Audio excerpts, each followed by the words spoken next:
ನಮಸ್ಕಾರ ಸ್ನೇಹಿತರೆ. ಕಾಂಗ್ರೆಸ್ನಲ್ಲಿ ಈಗ ಎದ್ದಿರ್ತಕ್ಕಂತ ಆಂತರಿಕ ಬಂಡಾಯ ನಿಲ್ಲೋ ಯಾವ ಲಕ್ಷಣಗಳು ಈಗ ಸದ್ಯದ ಮಟ್ಟಿಗೆ ಕಾಣಿಸ್ತಾ ಇಲ್ಲ.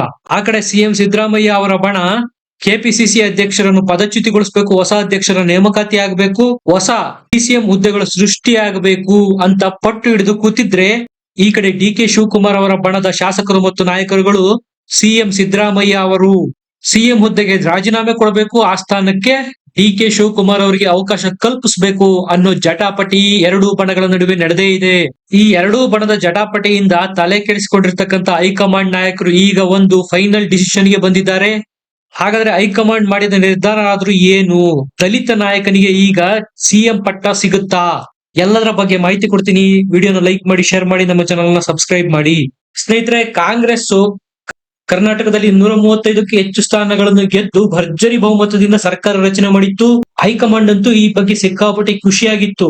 5 ವರ್ಷ ಯಾವುದೇ ತಲೆನೋವಿಲ್ಲದಂತೆ ಕರ್ನಾಟಕದಲ್ಲಿ ರಾಜ್ಯಭಾರ ಮಾಡಬಹುದು ಅಂತ. ಆದರೆ ತಮ್ಮದೇ ಆಂತರಿಕ ಕಲಹದಿಂದ ಈಗ ಹೈಕಮಾಂಡ್ ಟೆನ್ಷನ್ ಗೆ ಗುರಿಯಾಗಿದೆ. ಸಿಎಂ ಸಿದ್ದೂರ್ ಅವರ ಬಣ ಮತ್ತು ಡಿಸಿಎಂ ಡಿ ಕೆ ಶಿವಕುಮಾರ್ ಅವರ ಬಣದ ಕಿತ್ತಾಟವನ್ನು ಬಗೆಹರಿಸೋಕಾಗದೆ ತಲೆ ಮೇಲೆ ಕೈಯೊತ್ತು ಕೂತಿದೆ. ಎರಡೂ ಬಣದ ಶಾಸಕರು ತಮ್ಮ ತಮ್ಮ ಷರತ್ತು ಮತ್ತು ಬಿಗಿಪಟ್ಟುಗಳಿಂದ ಹಿಂದೆ ಸರಿಯುವ ಯಾವ ಲಕ್ಷಣನೂ ಈಗ ಕಾಣ್ತಾ ಇಲ್ಲ. ಈ ಕಡೆ ಸಿದ್ದು ಬಣದ ನಾಯಕರು ಸಹ ಎಐಸಿಸಿಗೆ ದೂರು ನೀಡಿದ್ರೆ, ಡಿ ಕೆ ಶಿವಕುಮಾರ್ ಅವರು ಸಹ ತಮ್ಮ ವಿರುದ್ಧ ನಡೀತಾ ಇರತಕ್ಕಂತ ಷಡ್ಯಂತ್ರದ ವಿರುದ್ಧ ಎಐಸಿಸಿ ಅಧ್ಯಕ್ಷರಾಗಿರೋ ಖರ್ಗೆ ಅವರಿಗೆ ದೂರು ಕೊಟ್ಟು ಬಂದಿದ್ದಾರೆ. ಅಷ್ಟೇ ಅಲ್ಲದೆ ಸಿಎಂ ಮಾಡಲೇಬೇಕು ಅಂತ ಬಿಗಿಪಟ್ಟು ಹಿಡಿದು ಕೂತಿದ್ದಾರೆ ಡಿ ಕೆ ಶಿವಕುಮಾರ್ ಅವರು. ಇದು ಈಗ ಕಾಂಗ್ರೆಸ್ನ ಹೈಕಮಾಂಡ್ಗೆ ದೊಡ್ಡ ತಲೆನೋವು ತಂದಿದೆ.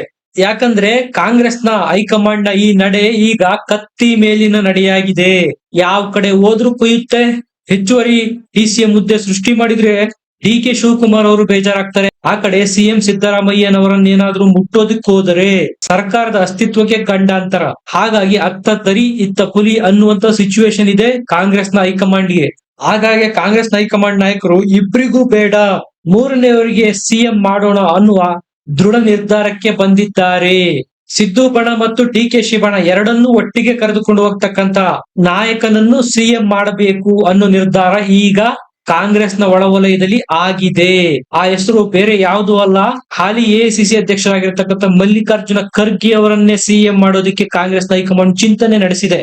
ಆ ಮೂಲಕ ಬಂಡಾಯವನ್ನು ಶಮನಗೊಳಿಸೋದಷ್ಟೇ ಅಲ್ಲ, ದಲಿತ ನಾಯಕರೊಬ್ಬರಿಗೆ ಸಿಎಂ ಪಟ್ಟ ನೀಡೋದ್ರಿಂದ ತಮ್ಮ ಮತ ಬ್ಯಾಂಕ್ ಆಗಿರ್ತಕ್ಕಂಥ ಹಿಂದುಳಿದ ವರ್ಗದ ಮತ ಬ್ಯಾಂಕ್ ಅನ್ನು ಇನ್ನಷ್ಟು ಗಟ್ಟಿ ಮಾಡಿಕೊಳ್ಳುವುದು ಕಾಂಗ್ರೆಸ್ನ ಈ ನಿರ್ಧಾರದ ಹಿಂದಿರ್ತಕ್ಕಂತಹ ಪ್ಲಾನ್ ಅಂತ ಹೇಳಲಾಗ್ತಾ ಇದೆ.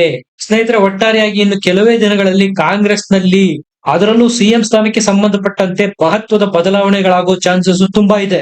ನಿಮ್ಮ ಅನಿಸಿಕೆ ಅಭಿಪ್ರಾಯಗಳನ್ನು ಕಮೆಂಟ್ ಮಾಡಿ ತಿಳಿಸಿ. ವಿಡಿಯೋನ ಲೈಕ್ ಮಾಡಿ, ಶೇರ್ ಮಾಡಿ, ನಮ್ಮ ಚಾನಲ್ ನ ಸಬ್ಸ್ಕ್ರೈಬ್ ಮಾಡಿ. ಮತ್ತೆ ಸಿಗೋಣ. ನಮಸ್ಕಾರ.